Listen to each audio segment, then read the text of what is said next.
আলহামদুলিল্লাহ, আজকে আমাদের খাই খাই পোলাও ও কাচ্চি ঘরের রান্না সম্পূর্ণ কমপ্লিট।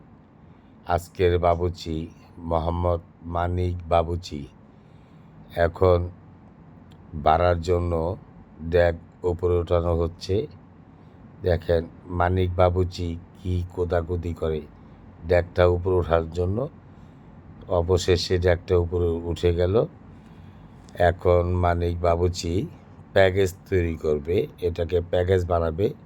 তার জন্য সব কিছু ঠিকঠাক করে দেখে নিচ্ছে। সাথে আছে আমাদের মোতালেব শাহ। মোতালেব শাহও আজকে খুব পরিশ্রম করেছে। ভোর 6টা বাজে ঘুম থেকে উঠে মোতালেব শাহও খুব পরিশ্রম করেছে আজকে। তো আপনারা সবাই যদি এই মানিক বাবুচির হাতে কাচ্চি খেতে চান তাহলে খাই খাই পোলাও ও কাচ্চি ঘরে চলে আসেন।